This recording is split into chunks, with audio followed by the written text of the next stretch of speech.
Olá, crianças, tudo bem? Como é que vocês têm passado? Então, olha só, nós temos mais uma aula do nosso projeto Brasil Mil Faces. Então, na aula passada, a gente nós conversamos sobre a cultura indígena. E hoje nós vamos trabalhar a cultura africana. Lembra que eu contei para vocês que tanto a cultura africana quanto a cultura indígena influenciaram na cultura brasileira? Então, hoje nós vamos continuar. Então, eu vou compartilhar com vocês os slides para a gente continuar. Então, nós estamos na segunda parte do nosso projeto. Olha eu aqui, maiorzinha. Então, nós vamos conversar, vamos iniciar, tá? E com a aula de hoje, a gente termina esse mini projeto aí que a gente fez, Brasil de Mil Faces. E nós vamos partir, então, para o próximo encontro, aula de matemática. E aí nós vamos trabalhar a literatura do Pequeno Príncipe e as aulas de matemática. Tudo bem? Então, nosso livro ainda, né, do segundo ano. Veja bem, nesse livro nós temos história e geografia. Só que geografia nós vamos trabalhar quando a gente voltar para a sala de aula, porque as tarefas de geografia, elas falam muita coisa sobre a escola. E aí, como a gente não está na escola, não tem sentido a gente trabalhar, tá? Então, nós vamos deixar a geografia para trabalhar depois. Vocês sabiam que quando os portugueses chegaram aqui no Brasil, já tinha os índios já moravam no Brasil. E só que os índios, eles não quiseram trabalhar para os portugueses. E eles se esconderam no interior do Brasil, lá no centro do Brasil. Então, o que os portugueses fizeram? Eles foram na África e capturaram africanos para que esses africanos virassem escravos. Ou seja, o que é ser um escravo? É trabalhar muito sem receber dinheiro, às vezes só recebia um pouquinho de comida e tinha que trabalhar direto. Então aqui, ó, olha só, tinha crianças escravas, adultos, estão vendo, ó? Mulheres com bebês. Então nós vamos entender um pouco dessa história na aula de hoje, tá? Mas vamos pensar, lembra do Brasil? Então aqui, a gente viu esse mapa na aula passada. Então tudo que está aqui em branco nesse mapa, ó, que não é cinza escuro, é mais claro, é o oceano. E desse outro lado aqui, nós temos a Europa, a África, a Europa, né? Nós temos toda uma outra região aqui. Aí o que acontece? Os portugueses, eles vinham lá de Portugal, pegavam os escravos e traziam para o Brasil. Tá? Então, para onde que eles traziam? Ó, para essa região aqui, ó, que é do litoral. Tá? Que eles chegavam de navios. E tinha um nome, navios negreiros, que traziam os negros africanos dentro para trabalhar de escravo. Isso não pode mais, tá? E aí aqui, ó, eles vinham para essa região, né? Sergipe, Espírito Santo, Rio de Janeiro, Santa Catarina, Rio Grande do Sul, Bahia, Alagoas. Vejam bem aqui, ó. Olha só. Ó, de Angola, os navios negreiros traziam para Pernambuco. De Guiné, eles vinham para a Bahia. E do Rio de Janeiro veio de Moçambique e de Angola. Tá? Então, essa região toda aqui, ó, que compõe a África, os portugueses iam lá, compravam esses escravos ou capturavam eles, prendiam e vendiam para os portugueses, e os portugueses traziam para o Brasil essas pessoas para trabalhar de escravo, tá? Ó, e eles trabalhavam na cana de açúcar, Estão vendo aí, ó? Trabalhavam, mulheres e homens, ó.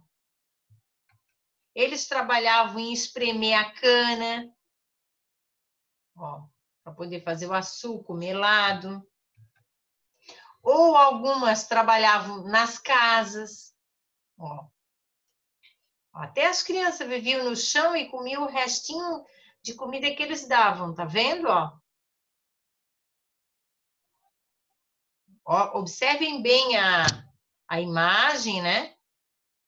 Ó, os brancos ficavam sentados, alimentando, e os negros trabalhando. Então, eles trabalhavam na cana, trabalhavam na colheita de café, trabalhavam em casa, faziam comida, eram escravos. Ó, eles carregavam pessoas. Então, havia uma exploração muito grande das pessoas negras no Brasil, os africanos, né?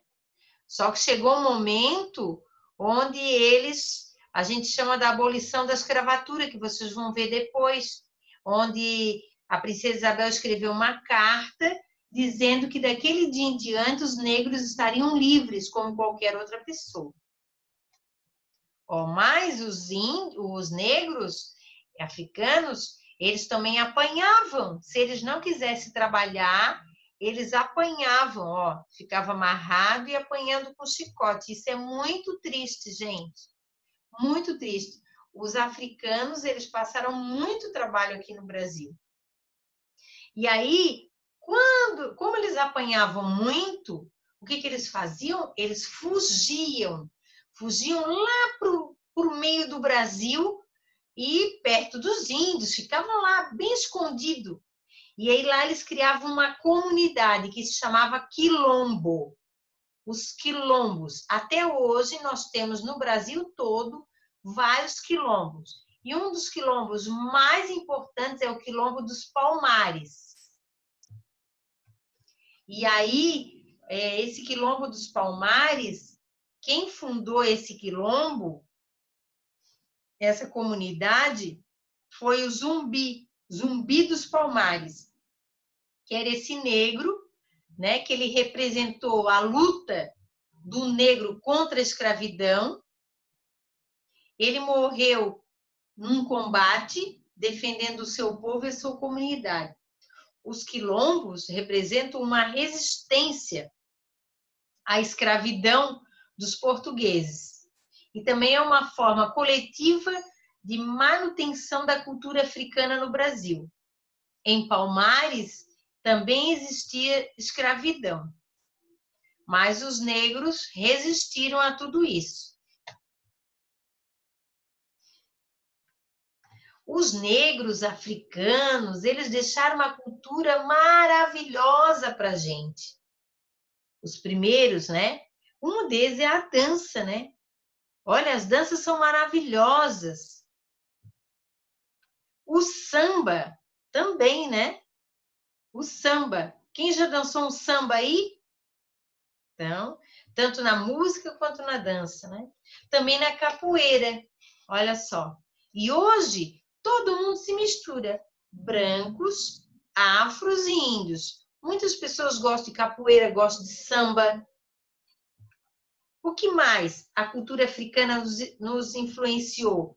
Na alimentação. Então, aí é um prato, esse é um bolinho de feijão, chamado acarajé. E aí tem um creme que eles colocam dentro e também um camarão. É muito gostoso. Eu já comi sem camarão, mas eu já comi.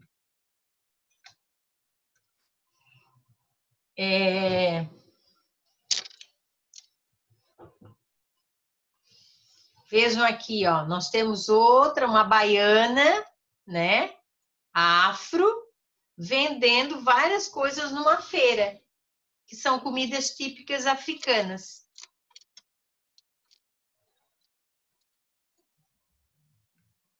Tem também a feijoada. Quem já comeu feijoada? Nós temos a feijoada, que é feita de feijão, aí algumas pessoas colocam carne, linguiça dentro. Eu faço feijoada na minha casa, mas eu faço uma feijoada vegana, que é com batata, cenoura, repolho e outros vegetais, abóbora. Nós temos aqui em Florianópolis, né, 2 negros, temos vários, mas nós temos 2 que para mim são muito famosos. O primeiro é o Cruz e Souza, é esse negro aqui, ó, que é poeta. Inclusive esse palácio chama-se Palácio Cruz e Souza, que hoje é um museu. Ele foi pintado na fachada, ó, na lateral de um prédio, tá? Mas é esse negro aqui, ó, ele é poeta, um escritor. E nós temos a Antonieta de Barros, que é uma mulher negra, ela era professora e ela foi a primeira deputada estadual mulher aqui, né? Que só tinha homens e ela ganhou as eleições para deputada estadual. Então foram 2 negros que são, para mim, são muito famosos aqui. Então, Antonieta de Barros tem escola, o nome de Antonieta de Barros, tem rua, Cruz e Souza tem uma escola, tem um museu, tem ruas, certo? Então, assim, agora eu queria que você abrisse o seu livro na página 89. E nós vamos estudar um pouquinho juntos, né, fazer alguns exercícios sobre a cultura africana. Quero dizer para vocês que hoje ter preconceito e discriminação contra pessoas afrodescendentes ou negros é crime. Então, as pessoas elas são iguais. Não é a pigmentação da pele que vai nos diferenciar, entendeu? Somos todos diferentes, mas todos com os mesmos direitos. Então, vamos lá. Na tarefa da página 89, diz assim, ó, marque um X nas contribuições abaixo que são de origem africana. Ah, esqueci de dizer, mas agora eu explico para vocês. Os africanos, no acarajé e no vatapá, que são comidas típicas, eles colocam muito azeite de dendê. Então, primeiro, preparo de alimentos com óleo de dendê e quiabo. É da cultura africana? Sim. Produção de objetos de cerâmica? Não. Quem fazia isso eram os índios. Prática de capoeira? Sim, né? A gente viu. Uso de tambores em ritmos musicais? Sim. Preparo de alimentos com milho e mandioca? Então, o milho pode até ser. Depois vocês vão ver uma receita que eu vou botar aqui de uma comida africana feita de milho para vocês. Mas a mandioca não. A mandioca é tipicamente da cultura indígena. Então, como é que fica essa tarefa corrigida? Fica assim. Agora você pode fazer a sua tarefa com calma, dar um pause no vídeo.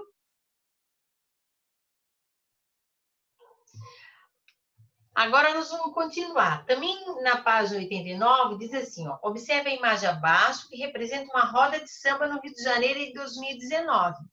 Depois responda ao que se pede. Assim, ó, uma roda de samba geralmente tem tambor, tem violão, tá? A roda de samba é uma manifestação cultural de origem indígena, africana ou europeia? Pausa o vídeo, responde. O samba veio da onde? Dos índios ou dos negros africanos? Ou da Europa?